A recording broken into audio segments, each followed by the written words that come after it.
kendimizi kısa bir şekilde matematik hesabıyla biraz kendimizi uyaralım. Matematik hesabıyla. Dünya ve ahireti biraz kıyaslayalım. Öncelikle şunu bilelim. Biz bugün yaşayan insanlar olarak, yani aramızda nadir 80-90 sene yaşayan bir insan, 80-90'a ulaşan bir adam da ölümü temenni eder. Düşer, yıprar, yıpranması vardır. Bel kayması, kalp yetmezliği, nefes problemi, ayakta durmama, bin bir hastalıkla biz o uzun yılları geçiririz.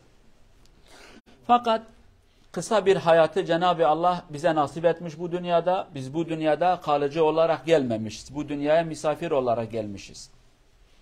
Niye geldi? Kim bana sordu? Onları boş bir tarafa bırakacağız. Bunlar boş olan laflardır. Sen bir kere dünyaya gelmişsin. Yani niye beni yarattı? Boş ver bu lafı artık. Niye yarattı, yaratmadı? Elinde olsaydı, karşı çıksaydın, gelmeseydin. Demek ki karşı çıkacak gücün yok.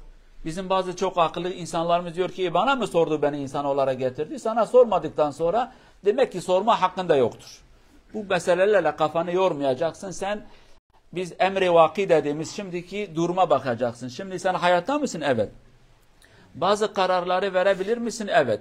İşte sen bu kararlardan dolayı sorguya çekileceksin. Bu senin elinde. Niye erkek geldim? Niye şu coğrafyada geldim? Niye bu kadar? Bu senin elinde değil. Elinde olmayan bir şeye karşı çıkmanın bir faydası yok, bir anlamı yoktur. Sen bunu bir tarafa bırak. Sen şimdiki hayatına bak. Niye bu dünyaya geldin? Yani bir düşün bakayım. Biz ehli iman, Müslümanlar olarak deriz ki biz imtihan için yaratıldık. Allah bizi imtihan olsun diye yarattı. Akıl ve fikir verdi, sıhhat ve afiyet verdi, dünya malı verdi, bize peygamberleri gönderdi. Aynı vakitte bir şeytan da vardır. Bizi yanlışa çekecek bir şeytan, doğruya çekecek bir melaiket, bir kitap, bir peygamber ve akıl ve doğru bir vicdan. Biz bazen kalıcı olan dünya için çok çalışır, kalıcı olmadığımız halde, geçici olduğumuzu bildiğimiz halde bu fani dünya için biz çok zaman harcarız. Fakat kalıcı olan bir hayata biz fazla zaman harcamak istemiyoruz. İşte Cenab-ı Allah'ın birçok ayetinde Cenab-ı Allah diyor ki ey insanlar, ahiret ve dünyayı siz kıyasladığınız zaman dünya ahiret karşısında bir damla sayılmaz bile. Okyanusun bir damlasıdır. Başka hayette diyor ki dünya hayatı ahiret hayatı karşılığında hiçtir. Bak, dünya hayatı sizi aldatmasın. Peki matematik olarak bir hesaplayalım. Birimiz 60-70 sene yaşıyor. Bir gün 24 saattir. Elinizde bir telefon varsa bir hesap makinesi yapabilirsiniz kendinize. Bir gün 24 saat. Bu 24 saate biz ne kadar çalışıyoruz? Kaç saat yatıyoruz? Ve bu 24 saat içinde eğer biz namaz kılarsak bizim namaza vereceğimiz zaman ne kadardır? En fazla 1 saat. Çok acele namaz kılan da yarım saattir. Bazen yarım saat, 15 dakikada biz bir namazı bitiririz, yani bir günün namazı. Hadi güzel bir şekilde namaz kıldık 1 saat. 24 saatlik olan bir günün 1 saati biz ibadetle, Allah bize bunu söylemiş, bunu geçirin. 24 saati de bu dünya için kullanın. Peki namaz kıldık veya da kılmadık, ibadet ettik etmedik. Düşünün. Biz bazen ki son zamanlarda bu son dünya işlerinde emeklilik diye bir sistem vardır.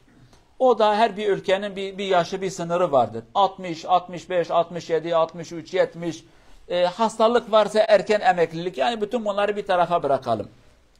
Diyelim ki biz birimiz hasta değiliz ve normal ülkenin şartlarına göre 65 yılında veya 63 yılında, 62'de erken emeklilik diye bir şey vardır. O zaman emekli olmayı bildiğimiz şekilde çalıştık. Ben 50'den sonra, 60'dan sonra emekli olacağım. Biz normalde eğer iş imkanları varsa 18, 19, 20 yaşlarında işlere başlarız. İşe 20 yılında ve hadi 25 diyelim, evlendik, askere gittik, şunu yaptık, bunu yaptık. 25'ten 60'a kadar ne kadar eder? 35 sene. 35 sene biz çalıştık, emekli olduk. Peki emekli olduğumuz zaman yaşımız 60. 35 sene çalıştık. Sonradan 65'ten sonra güzel yaşayalım diye. Ondan sonra 5 sene yaşadık, 10 sene yaşadık, 8 sene yaşadık.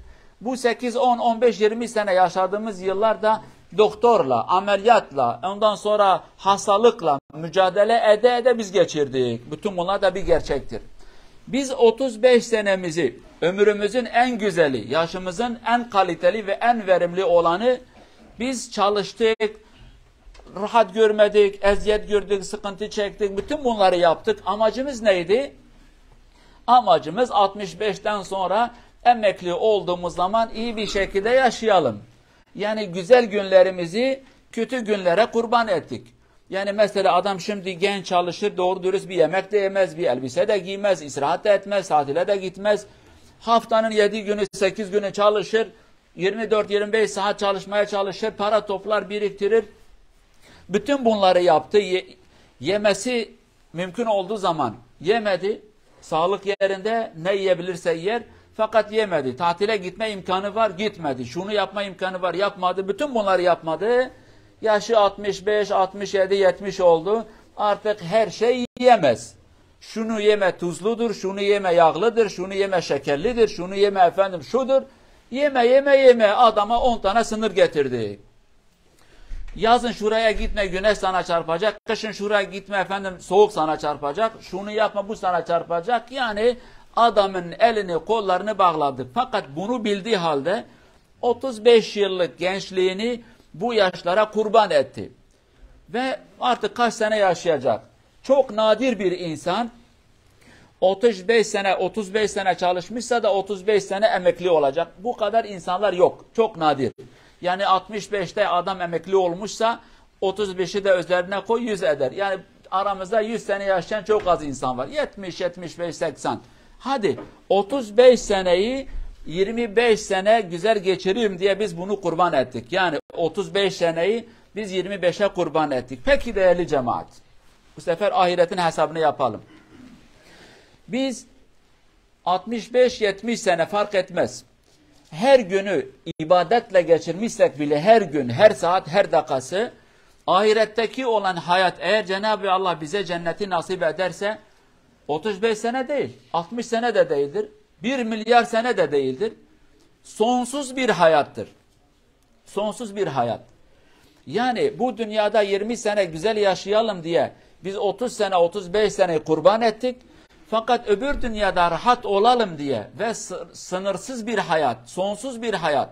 Yani biz hangi rakamı söylesek yok öbür dünyada. 1 milyar, 2 milyar, 100 trilyon öyle bir sonuç yok. Yani ölüm olmayan bir hayat. Hastalık yok, sıkıntı yok, dert ve keder yok. Hiçbir şey yok. O hayata biz kaç günlük ve de kaç yıllık, kaç saatlik ömrümüzü verdik. Herkes kendine bir hesabı bir sorabilir yani. Ben bu kadar sene yaşadım. Ben Allah için harcadım ömrümü. Cuma namazı hesaplayın. 5 vakit namazını bir hesaplayın. Oruçları bir hesaplayın. Sohbetleri hesaplayın. Kur'an oku. Bütün bunları bir hesaplayın bakayım. Kaç sene tutar acaba? Kaç sene tutar ki onun karşılığında Cenab-ı Allah sonsuz bir hayatı sana nasip edecek? Oldu ki biz bazen kendimizi kandırırız. Bazen kendimize bilerek veya da bilmeyerek zarar veririz. Yani çok uzun bir hayatı biz ihmal ederiz fakat fani bir hayata bütün hayatımızı, bütün ömrümüzü, geçmişimizi, geleceğimizi, varımızı, yoğumuzu yatırır. Elimizde de bir şey yok. Bu dünyada yüzlerce dairen olsun, yüzlerce şirketlerin olsun, binlerce dönüm senin tarlan ve arazin olsun, milyarlarca dolar paran olsun. Öldükten sonra bunlardan hiçbiri seninle beraber mezara gelmez. Bütün bunlar bir gerçektir. Bunları da bilelim. Bütün bunlar benimle memlekete gelmiyorsa ben niye bu kadar hayatımı feda ettim bunlara? Burada Cenab-ı Allah'ın bize söylediği ve ayetlerde diyor ki bunu yapmayın. Akıllı olun. Aklınızı başınıza alın. Siz fani olan bir hayat için çok çalışır fakat kalıcı olan bir hayatı ihmal edersiniz. Değerli cemaat, bu hususta Allah Azze ve Celle bizi çok uyarmış. Ve bu hesabı biraz yapalım. Ben kaç sene yaşayacağım, ondan sonra kaç sene öyle emekli olacağım ve bu hayatı, öbür dünyayı güzel bir şekilde yaşamak için ben ne kadar istismar ettim, ne kadar kullandım. Yani yerim cennet olsun diye biz bu dünyayı nasıl kullandık, nasıl değerlendirdik? Aramızda kaç kişi ya cennete güzel bir yeri Allah bana nasip etsin diye ben bugün Cuma'ya gideceğim, Ben şu gün oruç tutacağım. Ben şu hayır ve sadakayı vereceğim. Ben şu güzelliği yapacağım. Karşılıkta Allah bana şunu versin. Kaçımız bunu yapmış? Ama bu fani dünya için efendim çok çalışacağım. Saati ve alacağımız para hepsi beyaz olsun. Resmi olsun. Saatlerimiz tamam olsun. Kaçak maçak bir şey olmasın ki yarın öbür gün emekli olduğumda devlet bana maaşımı full versin. Herkes bunu ister. Yani hangimiz diyor ki efendim ben gideceğim bir yerde kaçak çalışacağım. Bana siyah para versin. Yarın emekli olacaksın. Devlet diyecek ki kusura bakma sen bir iş yapmadın ki resmi olarak bir işin yok. En az para alacak bir emekli parası sana vereceğim. Biz bunu bile kabul etmiyoruz. Diyoruz yok benim param beyaz olsun. Yarın öbür gün emekli olduğumda o beyaz paranın faydası bana dokunsun. Peki ahiret hayatı niye ihmal edilmiş? Niye kulak ardı edilir? Niye onu da bir hesabı yapmayız? Bak Cenab-ı Allah bütün ömrümüzü cennet için harcamamızı istemiyor ha. Günde 5 vakit namaz toplam yarım saattir. Bir gün 24 saat, bu 24 saatin yarım saatini sen ibadet için geçireceksin. Diğeri dürüst çalışsan o da sana ibadet. Samimi olsan o da ibadet. Efendi olursan o da sana ibadet. Fakat sen bu yarım saati de Allah için kullan. Fakat 23 saati dünya içindir. Bütün bunları bir hesapla bakayım.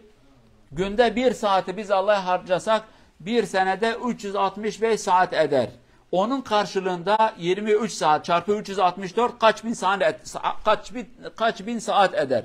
Yani Allah senden azı istemiş, çoku sana vermiş. Fakat diyor ki unutma bak bu az hayat içinde sen güzel çalışsan öbür dünyada ölümsüz bir hayat seni bekler. O da güzel bir cennettir. Ama maalesef biz bazen bunu yapmayız. Fakat şunu da unutmayın. İmamların görevi bunu hatırlatmaktır size. Nerede sizi yakalasak, nerede sizi görsek, hangi fırsat varsa imamlar bunu hatırlatacak. Çünkü peygamberler bunu yapmış. İmamlar da yapacak. Hanginizi görsek niye namaz kılmıyorsun, niye şunu yaptın, niye bunu yaptın, niye şu ibadeti yapmıyorsun? O da bizim görevimiz. Hatırlatacağız size. Size söyleyeceğiz ki ahiret gününde en az kendimizi kurtaracağız. Eğer sizi kurtaramasak bile ve hatta imamlar insanları kurtaramasa bile en az kendileri kurtulsun diye ahirette bu dünyada bunları anlatmalıyız. Belki bazen bize de kızıyorsunuz ya her şeye efendim karışıyorsunuz. Niye şunu yaptın, niye bunu yaptınız? İnan ki bu dünyadaki kızmanız çok kolaydır, normaldir, sorun değil geçer. Fakat ahiretteki pişmanlık sizin için de zor, imamlar için de zordur. Ahiretteki pişmanlık olmasın diye.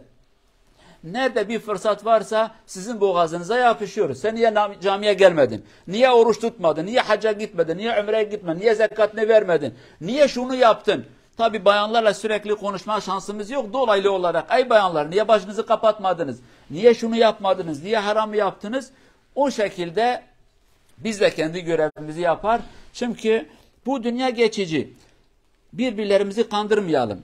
Bizim görevimiz ki peygamberleri takip etmek, peygamberlerin görevi de insanları uyarmak, her iki dünyada güzel yaşasınlar diye, her iki dünyada Allah'ın rızası alsınlar diye imamlar da bu hizmeti, bu görevi yaptı ki peygamber yapmıştı.